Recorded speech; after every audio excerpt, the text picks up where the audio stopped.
FIFA bombshell. The billion-dollar tournament is slipping from America's hands. Historic decision. Breaking tonight. America's World Cup dominance just collapsed. Canada and Mexico took everything. Breaking tonight. America's World Cup dominance just collapsed. Canada and Mexico didn't negotiate. They took over. The football world is reeling from an announcement that changes everything. FIFA just delivered a decision that nobody saw coming. Not the sports analysts, not the American organizers, not even the fans who assumed the 2026 World Cup would belong to the United States. They were all utterly incorrect. Something extraordinary happened in the past 48 hours. The tournament that was supposed to crown America as football's new capital, it just shifted north and south. Canada and Mexico, the countries everyone dismissed as supporting actors, just became the stars of the show. And in the United States, for the first time in modern sports history, America is watching from the sidelines while its neighbors take center stage. This isn't just about stadium assignments or match schedules. This is about power. This is about which nation gets to host moments that define a generation. The semifinals, the knockouts, the matches that billions of people will remember for decades. FIFA's decision doesn't just redistribute games, it redistributes glory. And tonight that glory belongs to Canada and Mexico. Let's go back to where this story began. November 2022, FIFA headquarters in Zurich. The announcement shook the sports world. For the first time ever, 3 nations would co-host a World Cup: the United States, Mexico, and Canada. 48 teams, 104 matches. The biggest, most ambitious tournament in FIFA history. Everyone celebrated. Everyone assumed America would lead. The logic seemed bulletproof. The United States has the infrastructure, the massive stadiums, the corporate sponsors, the media machine. MetLife Stadium in New Jersey seats 82,000. AT&T Stadium in Dallas holds 80,000. SoFi Stadium in Los Angeles, a $5 billion architectural marvel. On paper, America owned this tournament before it even started. But here's what the analysts missed. Infrastructure doesn't equal readiness. Size doesn't equal passion. And money? Money doesn't guarantee FIFA's trust. Fast forward to March 2024. Behind closed doors at FIFA headquarters, something started changing. Reports began circulating, quiet at first, then louder. American cities were struggling. Stadium agreements stalled. Security protocols fell behind schedule. Sponsorship disputes created delays. Political tensions complicated planning. The machine that everyone assumed would run smoothly, it was grinding. And while America fumbled, Canada and Mexico were moving fast, focused, flawlessly. Toronto upgraded field to international standards ahead of schedule. Vancouver transformed BCPU Ace into a world-class venue that impressed every FIFA inspector who walked through. Mexico City renovated the legendary Aztec Stadium, the cathedral of football where Pai and Maradona wrote history. Guadalajara and Monterrey followed. Every deadline met. Every standard exceeded, every promise delivered.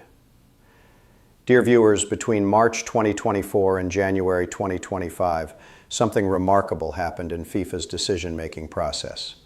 American organizers kept promising. Canadian and Mexican organizers kept performing. And FIFA officials, methodical and patient, started asking a question that would reshape the entire tournament. Who do we trust with football's biggest stage? Then came the turning point. September 8, 2024. FIFA President Gianni Infantino stood in a private meeting room in Doha, reviewing the latest preparation reports. The contrast was stark. American cities, 7 behind schedule, 3 over budget, 2 facing political complications. Canadian cities all on track, all under budget, all ready for inspection. Mexican cities ahead of schedule, infrastructure upgraded, fan engagement programs already operational. Translation: FIFA just realized that America's size doesn't matter if Canada and Mexico's execution is superior. What happened next sent shockwaves through the sports industry. October 2024, FIFA quietly began redistributing matches. Not publicly, not officially, just subtle shifts in the tournament schedule. A quarterfinal that was supposed to happen in Dallas moved to Mexico City. A knockout round originally assigned to New Jersey, reassigned to Toronto. One match, then another, then another. American organizers noticed. They protested. They reminded FIFA of contracts. They pointed to their massive investments. FIFA's response was diplomatic but devastating. We assign matches based on readiness and fan experience. Right now, Canada and Mexico are demonstrating both. By December 2024, the reality became impossible to ignore. FIFA released updated hosting allocations. The numbers told the story. Original plan: United States hosts 60 matches. Mexico hosts 13. Canada hosts 10. New plan: United States hosts 48 matches. Mexico hosts 29. Canada hosts 27. That's not a minor adjustment. That's a complete power shift. But the most stunning part, the quality of matches being reassigned. FIFA didn't just move group stage games, they moved the matches that matter. Knockout rounds, quarterfinals, and according to sources close to FIFA's planning committee, at least one semifinal is now confirmed for Toronto. Not New York, not Los Angeles, Toronto. Let me be clear about what this means. When families around the world gather to watch the 2026 World Cup semifinals, when billions of viewers tune in for football's most dramatic moments, they won't be looking at American stadiums. They'll be watching Canadian and Mexican venues. They'll be hearing Canadian and Mexican crowds. They'll be witnessing Canadian and Mexican cities on the biggest sports stage on earth. That's why this isn't just about logistics. This is about legacy. This is about which countries get to tell their grandchildren, we hosted the matches that mattered. Now let's talk about why this happened. Because FIFA's decision wasn't arbitrary, it was earned. Canada's preparation has been extraordinary. The Canadian Soccer Association invested heavily in infrastructure, security, and fan experience. Federal and provincial governments coordinated seamlessly. Toronto and Vancouver didn't just meet FIFA's standards, they set new ones. When FIFA inspectors visited field in August 2024, they called it a model for future World Cup venues. When they toured Vancouver's facilities, they praised the most comprehensive security planning we've encountered. But beyond infrastructure, there's something else: passion. Canada's football culture has exploded over the past decade. Youth participation has tripled. Professional leagues are thriving. And the national team, they qualified for CAR 2022 after 36 years of absence. Canadian fans aren't casual observers. They're hungry. They're ready. They're waiting for football's biggest party to arrive on their doorstep. Mexico's story runs even deeper. This is a nation that lives football. The Aztec Stadium hosted World Cup finals in 1970 and 1986. Generations of Mexican families have memories etched into that turf. When FIFA inspectors evaluated Mexico's venues, they didn't just see stadiums. They saw cathedrals. They felt history. They recognized that Mexican fans don't just attend matches. They create experiences that players remember forever. And Mexico delivered on every practical measure. Stadium upgrades completed early. Transportation systems modernized. Hotel infrastructure expanded. Security protocols tested and refined. Every box checked. Every promise kept. FIFA didn't reward Mexico with more matches because of sentiment. They rewarded Mexico because Mexican organizers demonstrated that history and preparation aren't mutually exclusive. So where does that leave the United States? Still hosting, still important, but no longer dominant. American venues will showcase group stage matches. They'll host knockout rounds. But the crown jewels of the tournament, the semifinals that billions will watch, those moments belong to Canada and Mexico. Now, some might call this a failure of American organization. Others might call it a triumph of Canadian and Mexican execution. Both perspectives miss the larger truth. This is FIFA making a statement about what matters in global sports. Not the biggest stadiums, not the richest sponsors, but readiness, passion, and respect for the game. And there's a deeper pattern here that extends beyond football.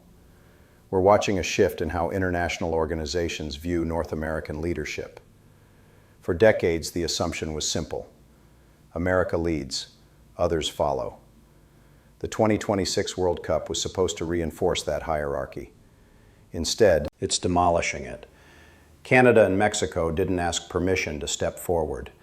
They didn't wait for American approval. They simply prepared better, executed faster, and earned FIFA's confidence. And when FIFA had to choose between America's promises and Canada and Mexico's performance, FIFA chose performance. This is the same pattern we're seeing in trade negotiations, the same dynamic reshaping climate agreements, the same shift transforming technology partnerships.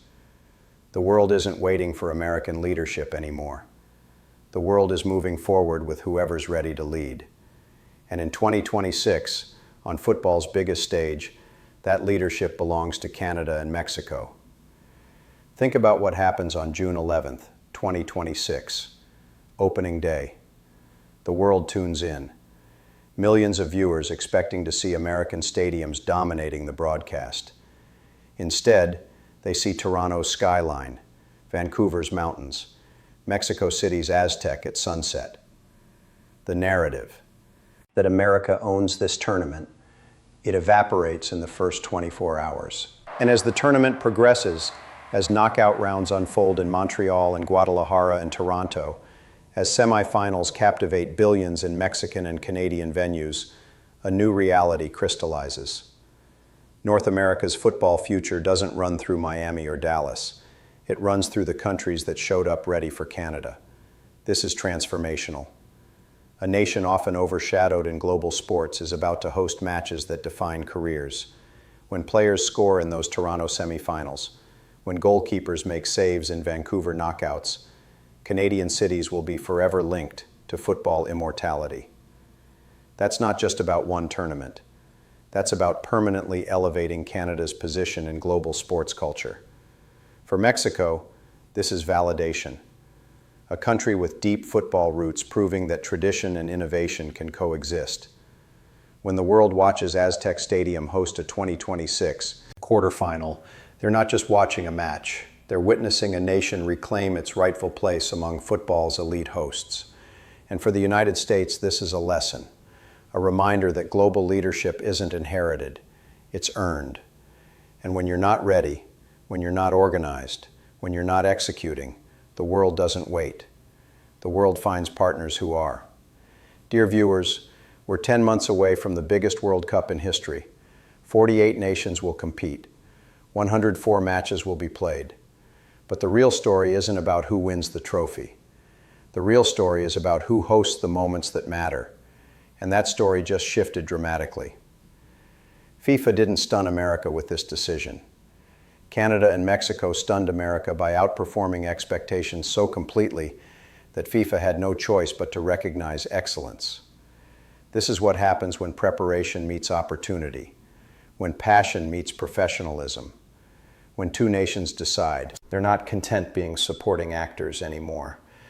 Canada and Mexico didn't take over the World Cup by force.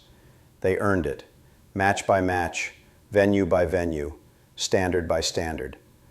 And when that opening whistle blows in June 2026, when billions of people around the world start watching, they'll witness something unprecedented.